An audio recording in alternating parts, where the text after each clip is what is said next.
परमेश्वर का वचन निर्गमन 14 अध्याय और पहला वचन, लाल समुंदर पार करना। प्रभु यीशु मसीह ने लाल समुंदर जिहड़े गुलामी सी इसराइली, परमेश्वर ने उन्होंने गुलामी को किस तरह पार कराया, किस तरह उस समुंदर को पार किया, क्योंकि वो समुंदर सी, उस समुंदर विच ਉਹਦਾ ਥੱਲਾ ਹੀ ਨਹੀਂ ਹੁੰਦਾ। और समुंदर ਵਿੱਚ ਕਿਵੇਂ ਲੰਘਣਾ, प्रभु यीशु मसीह ਕਿਵੇਂ ਲੰਘਾਉਂਦਾ, क्योंकि ਤੁਹਾਡਾ विश्वास, अगर ਤੁਸੀਂ विश्वास करते हो तो ਤੁਸੀਂ हर बीमारी ਤੋਂ ਚੰਗੇ ਹੋ ਸਕਦੇ ਹੋ। ਤੁਸੀਂ बीमारी ਤੋਂ ਚੰਗੇ ਹੋ ਸਕਦੇ ਹੋ ਜਦੋਂ ਤੁਸੀਂ ਮੂੰਹ ਨਾਲ ਆਵਾਜ਼ ਕੱਢਦੇ ਹੋ, ਜ਼ੋਰ ਨਾਲ परमेश्वर ਦਾ ਧੰਨਵਾਦ ਕਰਦੇ ਹੋ, परमेश्वर ਦਾ ਭਜਨ ਗਾਉਂਦੇ, ਤਾਲੀ ਵਜਾਉਂਦੇ ਜ਼ੋਰ ਨਾਲ ਇਸ ਤਰ੍ਹਾਂ, और मुँह खोल के बोलते हो तो तुम्हारी बीमारी इस टाइम जल्द लगेगी, ਤੁਹਾਡੇ ਵਿੱਚ ਰਹਿ नहीं सकती। Hallelujah, hallelujah, hallelujah, hallelujah. तो परमेश्वर का वचन, यहोवा ने मूसा से कहा, प्रभु यीशु मसीह ने मूसा को किया, प्रभु यीशु मसीह ने अपने दास मूसा को कहा, इस्राएली को आज्ञा दे, कहते जा जिहड़े इसराइली जिहड़ी गुलामी विच फसे उन्होंने हुक्म दे कि वे लौट कर मिगदल और समुंदर के बीच जा, कहना मिगदल और समुंदर के बीच मिहारुत के सन्मुख, मिहारुत के सन्मुख कहता बाल समान के सामने अपने डेरे खड़े करो, कहता जा बाल समान के सामने अपने डेरे जाके इत्थे खड़े करो।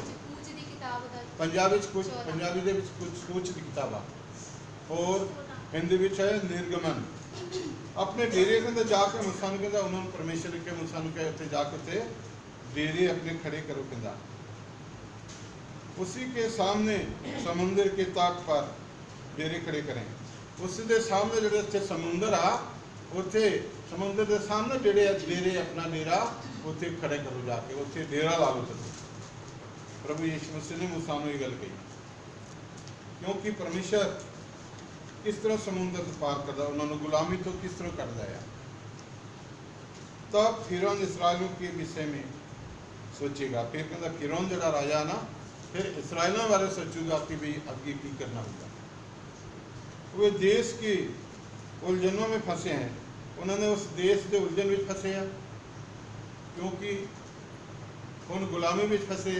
मिस्र देश में इसराइली लोग किस तरह गुलामी करते, अगर कोई किसी का गुलाम करता, किसी का गुलाम होंदा, उन्होंने हुक्म मनना पैंदा, उन्होंने कहना मनना पैंदा जो कहंदा। और जो सानू परमेश्वर ने हुक्म दिता, असी परमेश्वर का कहना नहीं मनते, चुगलियां करते, आप झूठ बोलते हैं, चोरी भी कर लेने, व्यभिचार करते हैं, जोड़ा काम नहीं करना वो करते हैं। तो परमेश्वर ने की किया, तुसी जो परमेश्वर कहंदा उस काम में करो, जो प्रभु यीशु मसीह कहंदा उस हुक्म नूं मानो। और वो मूसा नूं ही इसलिए भेजा हो कि जा कहंदा इसराइल नूं कह के उत्थे समुद्र के सामने डेरे लाउण। और जंगल में घेर गए सारे, उन्होंने इतों गए और डेरे खड़े किए, जंगल में घेरे गए 4 छोरे। तब मैं फिरौन के मन को कठोर कर दूंगा। Hallelujah, hallelujah, hallelujah. कहता मैं फिरौन के मन को की करूँगा, कठोर कर दूंगा। दोबारा फिरौन मान जाओगे जो मैं कठोर कर दूंगा तो मन नूं, तो उन्होंने फिर परमेश्वर के हुक्म ने इनकार कर दूंगा और वो उनका पीछा करेगा। और उन्होंने फिरौन ने की करना, उन्होंने पीछा करूँगा। तब फिरौन और उसकी सारी सेना की द्वारा मेरी महिमा होगी। Hallelujah, hallelujah, hallelujah. फिरौन और फिरौन दे सेना के द्वारा सारी कहता जो मैं काम करूँगा, प्रभु कहता तो मेरी की होगी, महिमा होगी। जो परमेश्वर ने पार लगाना तो कितना महिमा परमेश्वर का होंगे। जो परमेश्वर किसी को दुख से छुटकारा दिंदा, बीमारी से छुटकारा दिंदा, तो कितना परमेश्वर की महिमा होंगी है, बहुत महिमा होंगी है, प्रभु की महिमा करते हैं। क्योंकि इसी तरह प्रभु ने हुक्म किया और मिस्री जान लेंगे कि मैं यहोवा हूँ। जो मिस्री लोग वो जानेंगे कि मैं परमेश्वर यहोवा है। Hallelujah hallelujah. और उन्होंने वैसा ही किया जिस तरह मूसा ने परमेश्वर ने किया ही उन्होंने इसराइलियों ने किया, और उन्होंने उसी तरह किया।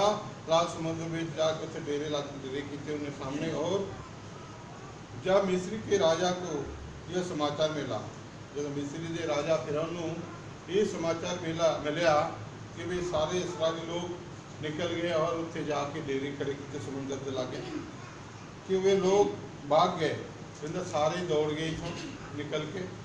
तो फिरौन तब फिरौन और उसके कर्मचारी का मन उसके विरुद्ध पलट गया। फिर फिरौन राजा और उहदे जो नौकर चाकर सी उन्हों का मन जड़ा एकदम बदल गया है, पलट गया। और वे कहने लगे, वो की कहने लगे, हमने यह क्या किया है कि इस्राएलियों को अपनी दासता से छुटकारा देकर जाने दिया। कहते भी यही किया, जेडे इसराइली लोग सारे साडे गुलाम सी, और उन्होंने अं कि हुक्म देता वो जो इतने चल गए, क्यों जान देते तुम उन्होंने जान नहीं देना सी, उन्होंने असी काम कराना ही उन्होंने तो गुलामी सदाई साड़ी गुलामी रहन साढ़े चले रहना। तब उसने अपना रथ बुलाया और फिर उन्हें की किया, तुम इदा करो अपना रथ ले आओ, सारी इकट्ठी करो, और अपनी सेना को संग लिया। जिन्हें वो सेना सी फिरौन दे सारे सेना इकट्ठे कर लिया, रात घोड़े सारे इकट्ठे करके उन्होंने अपने नाम ले लिया। उसने 600 अच्छे से अच्छे रथ, उन्हें कितना रथ सी देखो 600 रथ फिरौन राजे को वधिया तो वधिया चढ़ी कला सी वो उन्हें मंगाया। वरना मिस्र के सब रथ ले, जिन्हें मिस्र देश के रथ सी राजा ने सारे हो रथ ले लिया, अपने सब रथ बुलाया और सारी सेना लेके, और उन सब पर सरदार बिठाए। उन्होंने सारे रथों में सरदार बिठाए, उन्होंने जड़े योद्धा से बहुत जो लड़ते थे ताकतवर से उन्होंने। और यहोवा ने मिस्र के राजा फिरौन के मन को कठोर कर दिया। हालेलुया। और प्रभु यीशु मसीह ने फिरौन के मन को फिर की किया, कठोर कर दिता कि उन्होंने गुस्सा आ जाए ज़्यादा, इसीलिए उसने इस्राएलियों का पीछा किया। हालेलुया। जो मन कठोर करता फिरौन राजा दे परमेश्वर ने, तो हम राजा कहता इन्होंने पीछा करो भाई, जाना दो, इन्होंने मारो, खत्म कर दो, इन्होंने जा खिंच के ले आओ, इन्होंने गुलामी इन्होंने तो ही गुलामी पकड़ाना है, ये जान ना पाना। इसलिए उसने इस्राएलियों का पीछा किया, इसके तो उन्होंने इस्राएलियों का पीछा किया, परंतु इस्राएली बेखट के निकल चले। Hallelujah hallelujah. परंतु जोड़े इस्राएली सी उन्होंने कोई डर नहीं सी, बड़े मजे न जा रहे हैं निकल के, मजे न जाके चले गए आगे। पर फिरौन के सब घोड़ों और रथों और सवारों समेत मिस्री सेना उनका पीछा करके उनके पास फिरौन ने की किया, अपने सेना जिन्हें सी सारी सेना उन्होंने इसराइली मगर तुर पे और जाकर उन्होंने पीछा किया। जो बिहारियत के पास, बिहारियत के कोल थे बालस्पोन, जो बालस्पोन सी समुद्र लागे, जिथे उन्होंने अपने डेरे खड़े किए ही, सामने समुद्र के तट पर डेरे डाले खड़े थे। समुद्र के नेड़े सी हो जिथे वो मतलब सारे जिन्हें गुलामी सी ना निकल के उत्थे सारे एक तरह बैठे सी, उत्थे जा पहुंचे सारी सेना। जब फिरौन निकट गया, जो फिरौन जो उन्होंने सामने नेड़े चले गया, तब इसराइलियों ने आंखें उठाकर क्या देखा, तो इसराइली इतने जिन्हें भी उत्थे बैठे समुद्र लागे, उन्होंने आंख उठा के इसमें देखा भाई ये कौन आ रहे हैं, सारे पीछे कौन पीछा कर रहे हैं, कि मिस्री हमारा पीछा किए चले आ रहे हैं। Hallelujah hallelujah. मिस्र देश के सारे मगर सारे आगे पीछा किया भाई, और इसराइली अत्यंत डर गए, जिन्हें इसराइल से गुलामी वो सारे डर गए देख के कि सेना जी आ रहे साडे पीछा कर रहे हैं, रथ में चढ़े आ और आ रहे हैं, घोड़िया में चढ़ के आ रहे हैं, उन्होंने हाथ में तलवार आ, बरछी आ, कृपाना आ, कोई कुछ आ। वो डर गए और चिल्लाकर यहोवा की दुहाई दी। Hallelujah hallelujah. जोर न उच्ची आवाज में उन्होंने चिल्लाया, रोड़ी पाई, प्रभु का धन्यवाद उत्ते कीता, परमेश्वर का की कीता धन्यवाद, प्रभु हुण सानू बचाओ इन्हां तों। दुहाई दी प्रभु दी। और वे मूसा से कहने लगे, जो दुहाई थी बहुत डर गए इसराइल लोग इन्हां दुनिया देख के। वो मूसा ने कहने लगे, क्या मिस्र में कब्र न थी? हालेलुया। कि मूसा देख किन्ना सेना आ रही साडे विरुद्ध मरण वास्ते सानू, जिथे असीं गुलामी सी मिस्र देश विच कि उत्थे कब्र नहीं सी दफनाउण लई, इत्थे सानू समुंदर दे लागे इत्थे लेके आया सानू मराउण लई, कहंदा उत्थे कब्र नहीं सी, जो तू हमको वहां से मरने के लिए जंगल में ले आया है। Hallelujah hallelujah. तू सानू उथों कढ के ले आया मरण वास्ते जंगल विच, कब्र तो उत्थे बहुत सी, इत्थे इत्थे कब्र है नहीं थी, जंगल विच ले आया। मूसा तू चंगा नहीं कीता साडे नाल। मूसा नू इस तरह कहने लग पे मूसे परमेश्वर दास नू, तूने हमसे ये क्या किया? कहंदा तू ये की कीता साडे नाल बई, सारे इस्राएली मूसा नू पै गए कि हमको मिस्र से निकाल लाया, सानू कहंदा मिस्र देश से तू कढ के लाया कि उत्थे कब्र नहीं सी मरण दफना लई, तू मारा कीता सानू इत्थे लेके गए। क्या हम तुझसे मिस्र में यही बात न कहते रहे कि असीं तैनू मिस्र विच इहो गल कहंदे रहे कि भी सानू ना खाड़, सानू ना ले जा, इत्थे फसे रहन दे, इत्थे ठीक आ, असीं गुलामी करना इत्थे वधिया आ, क्या हमें रहने दे कि हम मिस्रियों की सेवा करें, असीं सदा ही मिस्रियों की सेवा करते रहिए, सानू ना कर मूसा, इधर ना कर। हमारे लिए जंगल में मरने की अपेक्षा मिस्रियों की सेवा करना ही अच्छा था। Hallelujah hallelujah. सानू महाराज इस जंगल विच मरन नालों सानू उत्थे मिस्री से उन्हां दी सेवा करना वधिया सी। असीं उन्हां दे काम करदे, गुलामी करदे, नाले उन्हां दी सेवा करदे, मरदे ना। हुण इत्थे हुण जंगल विच ले आए, इत्थे ना कोई कबर आ, उत्थे कबर बहुत सी, कहंदा इत्थे कित्थे कबर आ। हुण जंगल विच ना कोई खाना पीना, ना पानी, ना कोई कुछ भी नहीं, इत्थे ते कोई कहंदा सानू मारन मार दिंदा, उत्थे रहन दिंदा, उत्थे वधिया सी। मूसा ने लोगों से कहा, डरो मत। हालेलुया। मूसा ने की किया? डरो मत। हमने गीत गाए, डरो मत, चुपचाप खड़े रहो, गीत गाए ना, यो गीता। मूसा कहंदा डरो ना, डरो मत, कहंदा खड़े रहो, वो उधार का काम देखो। डरो ना कहंदा खड़े रहो, हुण देखो कहंदा उधार का काम, परमेश्वर का काम देखो, प्रभु की कृपा जो यहोवा आज तुम्हारे लिए करेगा। Hallelujah hallelujah. जो यहोवा यीशु मसीह परमेश्वर ने आज करना, उस काम में तुम देखो, क्योंकि जिन मिस्रियों को तुम आज देखते हो, जिन मिस्रियों आज तुम देख रहे हो, तेरे उत्ते चढ़ के आया दुश्मन, उनको फिर कभी ना देखोगे। Hallelujah hallelujah. उन्होंने कहता तुसी कभी नहीं देखोगे जिहड़े तुहाडे उत्ते चढ़ के आए मिस्र। यहोवा आप ही तुम्हारे लिए लड़ेगा। Hallelujah hallelujah. परमेश्वर यीशु नासरी आज तुहाडे वास्ते लड़ूगा, तुसी देखोगे आज। इसीलिए तुम चुपचाप रहो।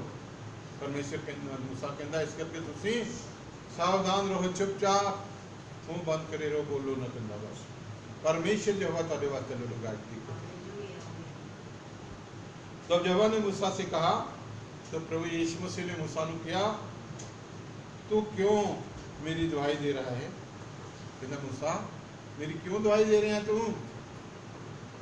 इस्राएलियों की आज्ञा दे, इस्राएलियों ने हुक्म दे, कहंदा कि यहाँ से कुछ करें, इथों कहंदा कुछ करन, कहंदा इस्राएलियों ने हुक्म दे, और तू अपनी लाठी उठाकर अपने हाथ समुद्र के ऊपर बढ़ा। Hallelujah hallelujah hallelujah. हालेलुया। परमेश्वर कहता मूसा तेरे को लाठी है ना, लाठी में फड़ अपने और समुद्र के उत्ते हाथ बढ़ा, इस तरह पानी के ऊपर, पानी के ऊपर समुद्र उत्ते तो अपना लाठी इस तरह बढ़ा। परमेश्वर ने किया और वो दो भाग हो जाएगा। Hallelujah hallelujah hallelujah. हालेलुया। जब तो लाठी उठा के पानी समुद्र हल करूंगा, लाठी अपने समुद्र दो भाग हो जाएगा, रास्ता दे देना बीच में। Hallelujah hallelujah. तब इस्राएली समुद्र के बीच होकर स्थल स्थल पर चले जाएंगे। पर जिन्हें इस्राएली गुलाम बीच फंसे सी, वो समुद्र बीचों बीच निकल जाना बाहर तो देखो। और सुन, परमेश्वर कहता मूसा सुन, मैं आप मिस्रों के मन को कठोर करता हूँ, और जिन्हें मिस्र के लोग देख मैं उन्होंने कितना कठोर कर देना उन्होंने मन में, उन्होंने गुस्सा भर दूंगा इतना ताकि विरुद्ध चढ़ के आएंगे लड़ाई करने, और वे वहाँ भी उनका पीछा करेंगे। और उत्ते समुद्र बीच भी उन्होंने पीछा करना, पानी बीच दी जो रास्ता देता देता ना, मैं कहता उत्तों भी पीछा करेंगे। तब फिरौन और उसकी सारी सेना और रथों और सवारों की विनाश तारा मेरी महिमा होगी। Hallelujah hallelujah hallelujah. जिन्हें फिरौन दे रात घोड़े सवारी, जिन्हें उहदे सूरबीर लड़ाई करने वाले सिख किदा उत्ते बिच मैं उन्होंने नाश कर दूंगा, खत्म कर दूंगा। इसलिए मेरी सारे इस्राएली किदा मेरी महिमा करने उत्ते देखेंगे मेरे काम को। और जब फिरौन और उसके रथों और सवारों पर विजय द्वारा मेरी महिमा होगी, जिन्हें मिस्र न फिरौन जिन्हें मतलब फिरौन दी रात घोड़े उन्हें जिन्हें सवारी उन्हें दोबारा मेरी विजय होगी कहता, और मेरी महिमा होगी। तब मिस्र जान लेगी कि मैं यहोवा हूँ। Hallelujah hallelujah. मिस्र के लोग जान लेंगे वाकई कहता मैं वो परमेश्वर और यहोवा है, वो जिस मसीह है। तब परमेश्वर का दूत जो इस्राएली सेना के आगे आगे चला करता था, तो परमेश्वर का दूत इस्राएली सेना के उन्होंने आगे आगे चलिया करता था। परमेश्वर का दूत जाकर उनके पीछे हो गया। Hallelujah hallelujah. और जाके उन्होंने पीछे हो गया, पहले आगे आगे चलता सी, उन्होंने किता जाके परमेश्वर दूत उन्होंने पीछे हो गया, इस्राएलियों के पीछे हो गया। और बादल का खंबा उनके आगे से हटकर उनके पीछे जा ठहरा। Hallelujah hallelujah hallelujah. पहला बदल रास्ते उन्होंने आगे सी, उन्होंने निरा कर दिता है भी उन्होंने दिसन ना। हुण की किया परमेश्वर के दूत ने इस्राएल ने पीछे आके और बदल का एक खंबा ठहरा दिता है, बदल का खंबा ठहराया गया उन्होंने पीछे। इस प्रकार वह मिस्रियों की सेना और इस्राएलियों की सेना के बीच में आ गया। Hallelujah hallelujah.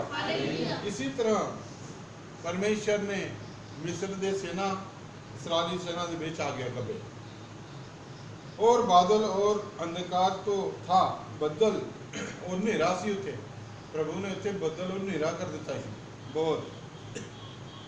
तभी रात को उन्होंने प्रकाश मिलता रहा। उन्होंने जो इस्राएली सी परमेश्वर उन्होंने रात में लाइट देता रहा, उन्होंने नेरे में नहीं रहने दिता। सिर्फ तेरे वो सी मिस्र के लोग सी ना, उन्होंने नेरा कर दिता ही, उसे लाइट भी नहीं सी, कुछ भी नहीं, प्रभु ने नेरा कर दिता। और वो रात भर एक दूसरे के पास न आए, जिन्हें रात भर रात तो पे एक दूसरे को नहीं आए दूसरे को।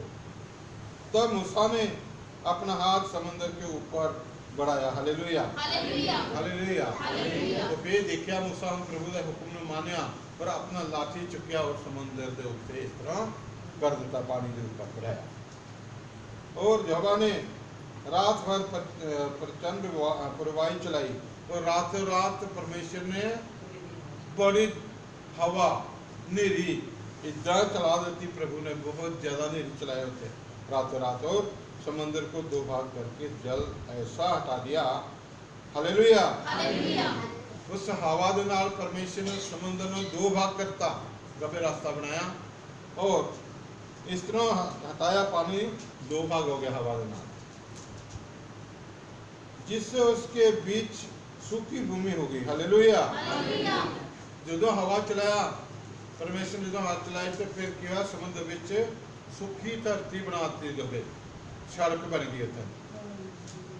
तब इस्राएली समुद्र के बीच स्थल ही स्थल पर होकर चले। हालेलुया। जिन्हें इस्राएली लोग सी फसे ही थे, वो समुद्र के बीच दी सुखे बीच दी रास्ता बनया, समुद्र बीच दी चल गए, पार निकल गए, और जल उनकी हानि और दाहिनी और बाईं और दीवार का काम देता था। हालेलुया।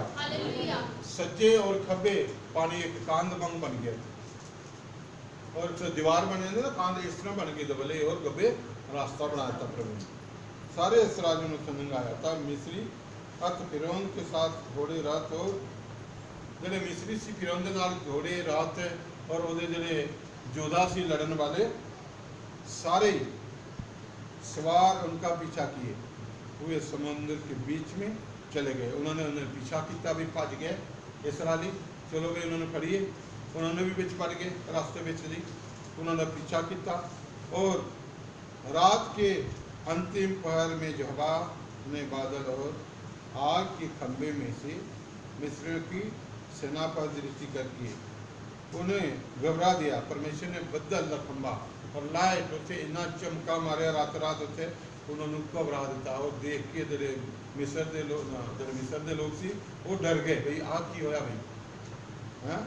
और उसने उनके रोथों के पहियों को निकाल डाला। हालेलुया। तो परमेश्वर ने आग दे नाल उन्होंने रथ से उन्होंने चक्के जड़े सी उन्होंने परमेश्वर ने कर दिता, फिर रथ आगे जा ही ना सकन, सारे रथों के पहिए खोल दिते, जिससे उनका चलना कठिन हो गया था। हालेलुया। हालेलुया। उनका चलना मुश्किल हो गया, जब चक्का ही थले काट दिता प्रभु ने उन्होंने रथों से, जाना कितना, वो फस गए उत्थे फस गए। तब मिस्री आपस में कहने लगे, आओ हम इस्राएलियों के सामने भागें। मिस्री लोग की कहने लगे, भाई मर गए, भाई हम आप आगे नहीं बढ़ सकते हैं, कहते आप चलो इदा करिए, फिर भजिए आप इसराइली तो पीछे न भजिए, कहते सेना मिस्र वाले, क्योंकि यहोवा उनकी ओर से मिस्रियों के विरुद्ध युद्ध कर रहा था। हालेलुया। हालेलुया। परमेश्वर मिस्त्रियों के विरुद्ध इसराइल के नाल होकर उन्होंने मिस्रियों नाल युद्ध कर रहे खुदावन यीशु मसीह आप लड़ रहा सी उत्ते। फिर यहोवा ने मूसा से कहा, फिर परमेश्वर ने अपने मूसा को की किया, अपना हाथ समुद्र के ऊपर से बढ़ाओ कि जल मिस्रियों और उनके रोथों और सवारों पर फिर बहने लगे। हालेलुया। हालेलुया। मूसा हुन फिर इदा लाठी चुप और समुद्र अल कर दिया, क्योंकि जेडे लोग मिस्र वाले लोग ना रात घोड़े उन्होंने जोड़े योद्धे सीगे सूरबीर से लड़ाई उन्होंने फौज जी सी उन्होंने उत्ते जो पानी जो आ जाए उन्होंने उत्तों की पानी बहन लग पाए बगन लग पाए, वो उत्थे ही खत्म हो जाते मूसा। तब मूसा ने अपना हाथ समुद्र के ऊपर बढ़ाया और घोर होते होते क्या हुआ कि समुद्र फिर ज्यों का त्यों हो गया। हालेलुया। हालेलुया। तो वो रात का समा सी, तो जो मूसा ने इसमें बढ़ाया हाथ समुद्र में, और जो फिरौन राजे के सारे वो जोधे सी बिच बड़े ही वो सारे पानी नाल डुब के मर गए थे। एक सेकेंड में परमेश्वर ने उन्होंने सबने मार दिया। कि यहोवा परमेश्वर जंग आप लड़दा साडे लई, सानू दुखी होने की जरूरत नहीं है। कि जो जेकर सानू की होना चाहिए विश्वास, जे असीं विश्वास करते हैं तो परमेश्वर साडा जंग आप लड़दा है। हालेलुया। हालेलुया। क्या हुआ कि समुद्र फिर ज्यों का त्यों हो गया, समुद्र उस तरह ज्यों का त्यों हो गया और उसे बीचों बीच खत्म करता। और मिस्री उल्टे भागने लगे, मिस्री लोग उल्टे भागने लग पे, परंतु यहोवा ने उनको समुद्र के बीच ही में झटका दिया, तो परमेश्वर ने भजन दी तक ही नहीं, समुद्र के बीच ही उन्होंने सबने मार दिया। और जल के पटने से जितने रात और सवार इस्राएलियों के पीछे समुद्र में आए थे वे सब वरना फिरौन की सारी सेना उसमें डूब गई। हालेलुया। हालेलुया। जिन्हें फिरौन की सेना सी जेडे उन्होंने विरोध गए उन्होंने मारन वास्ते उन्होंने घेरन वास्ते सारे के सारे पानी में रात घोड़े हाथी जो भी सी सब डूब के मर गए, और उसमें एक भी न बचा, जिन्ने भी गए सी उत्थे इसराइली ने मगर फिरौन दे सना कोई भी नहीं बचा, एक भी नहीं बचा, इना भी नहीं बचा, सब डूब के मर गए। परंतु इस्राएली समुद्र के बीच स्थल पर पार कर चले गए। Hallelujah hallelujah. परंतु जिन्ने इस्राएली सी उथे वो समुद्र विच दी गए, वो सारे पार हो गए, सब दे सब पार हो गए। निका मोटा जो भी उन्होंने पशु डंगर जो भी आप देने सी सब पार लंघे, और जल उनकी दाहिनी और बाईं दोनों ओर दीवार का काम देता था। पानी जरा सी समुद्र में जो लंघते ही उन्होंने सज्जे खबे कंध बन गई, कंध कौन बन गया पूरा, अजना भी करते कुछ नहीं होता ही, बड़े आराम ਨਾਲ लंघ गए, पार हो गए। इस प्रकार यहोवा ने उस दिन इस्राएलियों को मिस्रियों के वश से छुड़ाया। Hallelujah hallelujah. इसी तरह परमेश्वर ने यीशु मसीह ने यहोवा ने इस्राएलियों को मिस्र देश से उन्होंने छुटकारा दिता, उसे छुड़ा के लिया, और इस्राएलियों ने मिस्रियों को समुद्र तट पर मरे पड़े हुए देखा। और इस्राएली जिन्हें सिगे उत्ते पार लंघे तो की देखते पिछे मुड़ के देखते तो मिस्र के जिन्हें उन्होंने विरोध आए लड़न वास्ते उन्होंने वो सारे उत्ते मरे पे थे, कोई भी नहीं बचा, सब मर गए देखे। और यहोवा ने मिस्रियों पर जो अपना पराक्रम दिखाया था, परमेश्वर ने मिस्रियों के उत्ते इन्ना पराक्रम बड़ा चमत्कार काम दिखाया सी, उनको देखकर इस्राएलियों ने यहोवा का भय माना। वो जो काम परमेश्वर ने देखा ही कि किदा परमेश्वर ने उन्होंने मारिया, तो सारे इस्राएली प्रभु का काम देख के परमेश्वर के भय नूं मनिया कि परमेश्वर पराक्रमी है, परमेश्वर एवं नहीं है, परमेश्वर बहुत शक्तिशाली है, शक्तिमान है परमेश्वर, बहुत बड़े बड़े प्रभु इसमें काम करते हैं। तो देख के भय ने माना, उनको देखकर इस्राएलियों ने यहोवा का भय माना और यहोवा पर और उसके दास मूसा पर भी विश्वास किया। Hallelujah hallelujah hallelujah. प्रभु का काम नूं देख के किस तरह परमेश्वर ने उन्होंने गुलामी तो कटिया, किस तरह मूसा के थ्रू परमेश्वर ने उन्हें इस्राएलियों गुलामी नूं मिस्र देश से गुलाम करते सी किस तरह कटिया, तो उन्होंने देख के विश्वास किया परमेश्वर का काम। मिस्री लोग ना इस्राएली लोग जो मिस्री एकदम मर मार के प्रभु ने, और मूसा से भी विश्वास किया, क्योंकि मूसा जो प्रभु ने कहता है वो परमेश्वर मानता सी, क्योंकि मूसा ने प्रभु ने चुनिया सी, मूसा प्रभु का दास सी, परमेश्वर मूसा नाल गलबात करता सी, मूसा प्रभु नाल गलबात करता सी। सीने पर्वत पे मूसा ने ही परमेश्वर ने परमेश्वर नाल गलबात की। प्रभु ने मूसा को दर्शन दिता हरे पर्वत पे, हरा हरा दरख्त विच आग दे नाल परमेश्वर उपरों आवत नहीं उतरिया नीचे, और आग वध रहा सी पर लुसदा किस नहीं सी, सारे दरख्त हरे सी, पत्ते हरे सी, एक भी नहीं लुसदा सी। उत्ते मूसा ने परमेश्वर ने मूसा जा रहा ही, उन्हें जुत्ती पाई, प्रभु कहता मूसा जुत्ती पिछे उतार के आओ, ये परमेश्वर की हजूरी है, परमेश्वर की जगह आ, इतने परमेश्वर आ, जुत्ती पिछे उतार के आओ। वो पिछे उतारिया और उत्ते परमेश्वर ने मूसा नाल गलबात की। तो इसी तरह मूसा नाल ही सारे काम जो फिरौन देश का सीगा मूसा के थ्रू किया प्रभु ने, पर उन्होंने सारे इस्राएली गुलामी में फसे सी, उन्होंने आज़ाद कर दिता, उन भी आज़ाद हो गए। Hallelujah hallelujah hallelujah. सारे प्रेम प्रभु जय।